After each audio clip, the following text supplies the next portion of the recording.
Hello, my friend, and welcome to Wisdom Trek. This is Guthrie Chamberlain, and I'm your guide to wisdom and creating a living legacy. Thank you for joining us for our 7-day-a-week, 7 Minutes of Wisdom podcast. This is day 271 of our trek, and for the past 3 days on our hike, we used the simile of how life is like a seed. Today we're going to focus on the load that we carry on our trek of life each day. So I want to ask you, how heavy is your backpack? If you do miss any of the days of our Wisdom Trek episodes, please go to wisdom-trek.com to listen to them and to read the daily journal. We are recording our podcast from our studios at the Big House in Marietta, Ohio. On our daily trek called life, the hills that we climb, the twists and turns of the path that we face, and the steep slopes that we find ourselves on can be challenging and very interesting. On the home front for us, we have come across one of those situations. Paula's mom asked on Tuesday why the furnace was blowing only cold air. Since our office is upstairs and the temperatures have been a bit mild, I really had not noticed it. But upon investigating, I discovered the flame was not lighting in the furnace, although the blower continued to run. So I called the company that we purchased it from, and unfortunately, the heat exchanger is cracked and was causing it to overheat and shut off the flame. A more serious situation is that it can also leak carbon monoxide. Since the furnace is over 20 years old, we will have to replace the entire unit. Now this is a major expense that we had not anticipated, so it will take some time to be extra frugal in order to cover the cost. Although this is something extra in our backpack of life that will burden us for a while, we have learned over the years that it is best to take life as it is and not how we wished it were. The positive aspect of this is we will have a more efficient furnace that will heat the house better. If we are not careful with this trek through life, we will allow our backpack to become full of cares and concerns that weigh us down and causes us issues. So today as we start up the trail, I want to ask you, how heavy is your backpack? Imagine carrying a backpack filled with rocks everywhere that you go. Now that would be exhausting. It gives a new meaning to the phrase, doing the heavy lifting. If the weight of that backpack seems too much to bear, just imagine the impact of emotional baggage that we carry each day. Think about it. We fear getting fired. We complain about the service that we received. We express disgust over the politics of the nation. We envy the person next door. We worry about meeting deadlines. We discredit our colleagues for stealing the promotion that we thought we should have. Emotional baggage? You bet it is. Now ask yourself, what do we gain by gossiping about a colleague, bad-mouthing politicians, or ranting about our frustrations on Facebook? The answer? We get upset with little to show for our efforts. It's as though if we believe that if we gossip, rant, and rave loud enough and often enough, people will accept our way of thinking. The truth is, most people don't care. Besides being a colossal waste of time, nothing really changes, except that we're not much fun to be around. And who really needs that?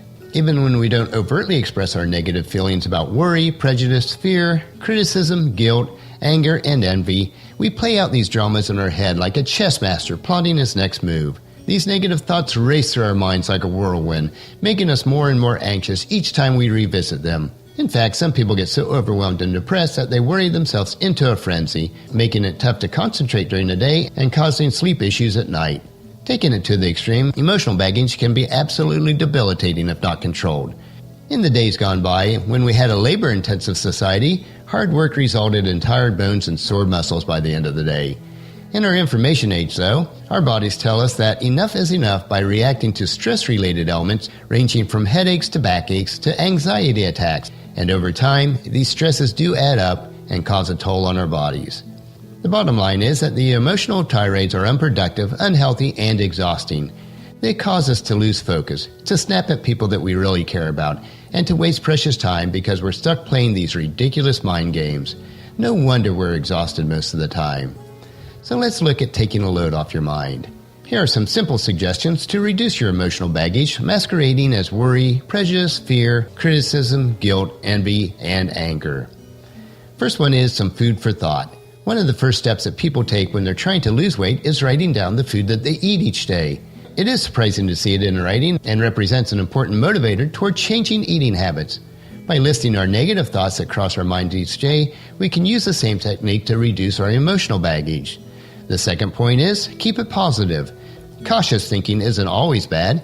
In fact, having some fear and worry keeps us on our toes and forces us to prepare early and encourage you to anticipate future events by asking yourself, what if? That can actually be positive. On the other hand, when emotional baggage makes you angry, increases your anxiety, or overwhelms you, it's a negative that we need to avoid. Number 3 is that a fact? it is very helpful to determine if the assumptions behind our fears, worries, and prejudices, etc., are factual and realistic. When you're tired, emotional, or under stress, negative thoughts can spiral out of control and ruin your day, even if the premise behind your anxiety is really far-fetched. And that is a fact. Number 4 is, the sky is falling. How often do our fears and worries actually come true? If they rarely come to fruition, why are we getting all worked up about it? The odds are that we would have a better chance of getting hit by lightning than what we're actually worrying about. The 5th is, make it happen. Many situations involve matters beyond our control. If you can't affect the outcome, you might as well enjoy your day. Even a Herculean effort won't make a difference. Therefore, if there is a problem that's waking you up at 3 a.m. and you can do something to make it better, do it, even at that hour. If not, it's better to forget about it and get some sleep. Deal with it in the morning. And if it's truly beyond your control, then all the worry and sleeplessness won't change the situation one bit. It's time to put the worry behind you and to move on. And the 6th and final point is, will it even matter? Some situations do appear even larger than life, yet in hindsight they seem inconsequential. The key is to gauge the issue beforehand. A simple test is to ask yourself whether you'll even remember this problem in a year or two. If not, it may be a trivial issue and unworthy of your concern. So we want to look at breaking free from your backpack.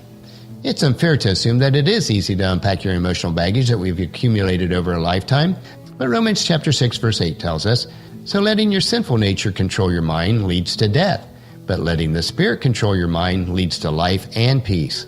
With this in mind, it's vital to take control of our lives, but to be realistic about it. The anxieties that we create in our minds is often much worse than reality. We worry about impressing our friends when the truth is that real friends remain good friends even in good times and bad. We worry about being late for a meeting. If we are, it won't change mankind. We also get angry waiting at home all day for a delivery person, and this too shall pass. The truth is, in most cases, life goes on. You do have the power to make yourself happy or miserable during your life's journey. There are very few times in life where we hit our wall so hard that we don't recover from it. So pick yourself up, dust yourself off, and move on. The difference is, if you take a pledge to be positive and start lightening your backpack, you're going to lead a happier, healthier, and more fulfilling life. When you change your thoughts, you change your world. As we consider these concepts today, let me ask you, how can you lighten your backpack today? We need to learn how to travel light and to leave the unneeded emotional baggage behind us. Tomorrow on our trek, we will explore about wandering in the wilderness of faith. So encourage your family and friends to join us, and then come along with us tomorrow for another day of Wisdom Trek, Creating a Legacy. That will finish our podcast for today. Just as you enjoy these daily doses of wisdom, I would ask you to help us to grow Wisdom Trek by sharing it with your family and friends through Facebook, email, Twitter, or in person as you meet with them, and invite them to come along with us each day. The journal for today's trek can be found at wisdom-trek.com. Thank you so much for allowing me to be your guide, your mentor, but most importantly, you are my friend, as I serve you through the Wisdom Trek podcast and journal each day. As we take this trek together, let us always live abundantly, love unconditionally, listen intentionally, learn continuously, lend to others generously, lead with integrity, and leave a living legacy each day. This is Guthrie Chamberlain reminding you to keep moving forward, enjoy your journey, and then create a great day every day. See you tomorrow.